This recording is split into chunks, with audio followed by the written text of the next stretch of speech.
As the summer blockbuster season draws near and new theater releases begin to pick up steam, the wife and I decided to visit our local cinema to see what's on the menu. And no, I am not participating in the chicken jockey madness. This is a harbinger of societal downfall. You're all insane.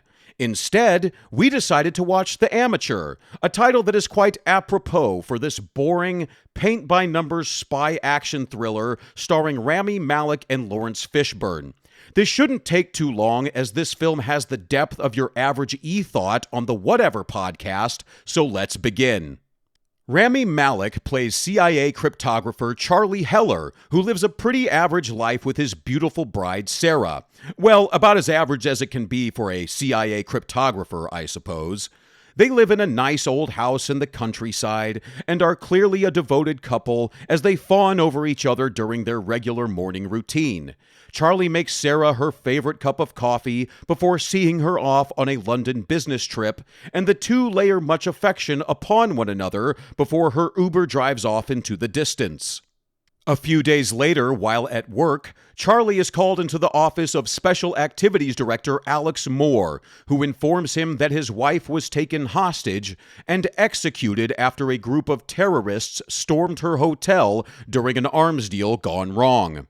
After taking some time off and falling through the 5 stages of grief, Charlie returns to the office, determined to find the people who perpetrated the heinous crime, using his 170 IQ as his primary weapon.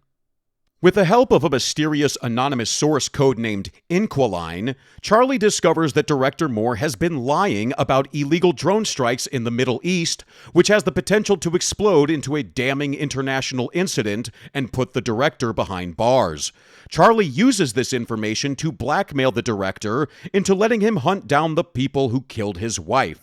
Initially, the director and his deputy are opposed to the idea, as Charlie is a limp-wristed nerd who, according to Director Moore, could not beat a 90-year-old nun in an arm wrestling match. Eventually, the director approves, as they believe Charlie will be sent on a wild goose chase, and they can use this time to figure out how to deal with his threats or get rid of Charlie altogether. We have a small training montage with Lawrence Fishburne's character, Colonel Robert Henderson, and before you know it, our hero is off to the races.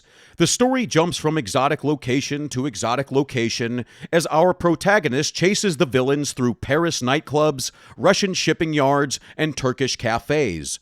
Along the way, Charlie receives assistance from various spies and informants, including John Bernthal, whose appearance in the third act is so random that it feels like they forgot one of his scenes earlier in the film.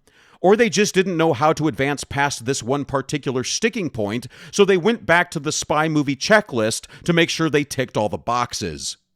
As our unlikely hero advances towards the goal of avenging his wife, the question remains, will he succeed? And will the writers go back to the spy movie checklist to make sure there is an inevitable plot twist? Slight spoilers, there is a plot twist, and by God, you can see it coming a mile away. In fact, there is a second, even dumber twist at the end, which feels so hollow and cheap that it could be mistaken for your average e-thought on the Whatever podcast. The Amateur is a film that understands the required stereotypical elements of a spy movie, but doesn't understand how to effectively use those elements in order to build tension and earn supposedly brilliant payoffs. Lawrence Fishburne's character just so happens to be one of those misused elements. Colonel Henderson is very plain and straightforward, and I get they are trying to portray him as a no-nonsense veteran of espionage who doesn't have time for this crap, but as I said, he is plain and dull as can be. It is the most basic form of the archetype, with no originality and nothing memorable whatsoever, and that seems to be the case for every character in the film. A big reason why is the writing and the dialogue. Everything the characters say is exactly what you would expect them to say, and again, I understand the idea that people in a spy movie don't want to give away too much because they might be discovered and killed, but there is nothing original that makes this film stand out.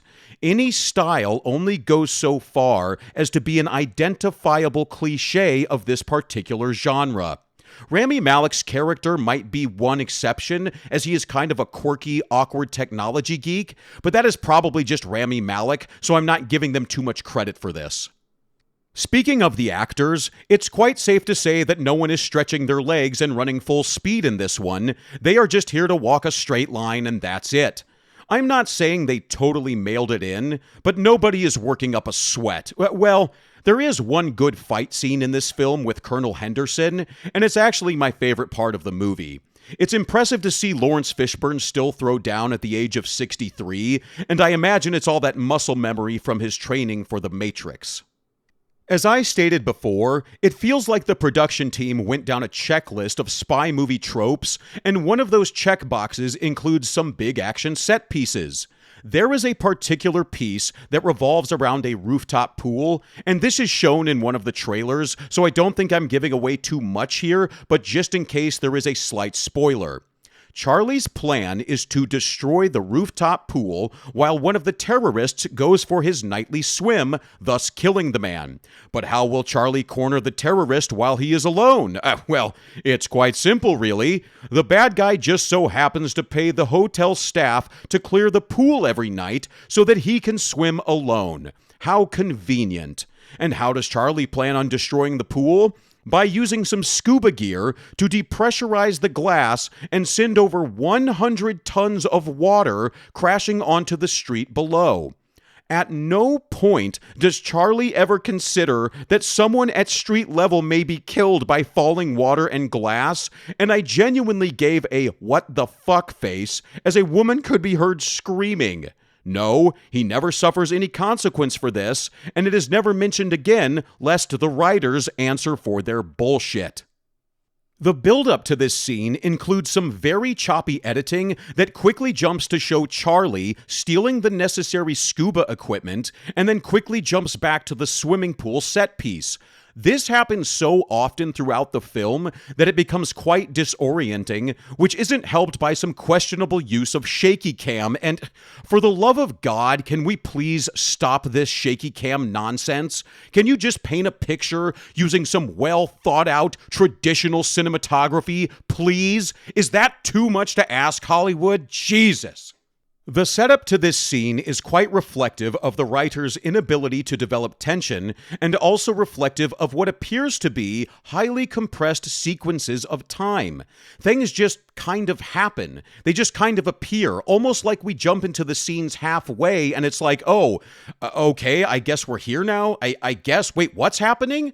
There doesn't appear to be any well-structured lead-in or build-up throughout the story, which is necessary to effectively build tension and suspense in a quality spy action thriller. Since I brought it up, the time skips and compressed scenes really make it feel like this movie was supposed to be quite a bit longer than its 2-hour runtime, but some executive at 20th Century Fox said, "That's quite enough of that," and the creators had to keep in all of the elements they considered necessary for spy movie. And that's it.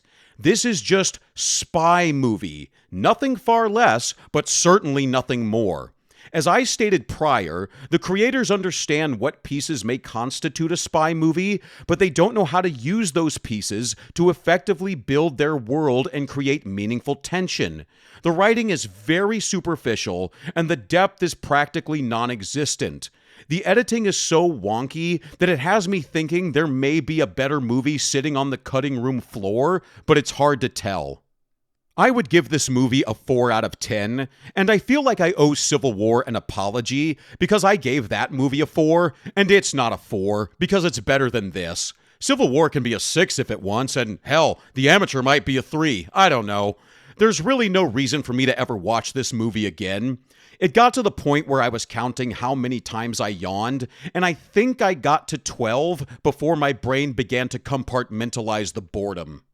It's not a malicious film, there's no messaging or anything like that, but there's certainly nothing beneath the surface. There's nothing to be picked apart, so there's nothing to think about, so there is nothing memorable. It just is spy movie. So if that's what you want, congratulations, I suppose. But for me, this is another Hollywood film that has simply left me wanting more. Like your average e-thought on the Whatever podcast. Goodbye.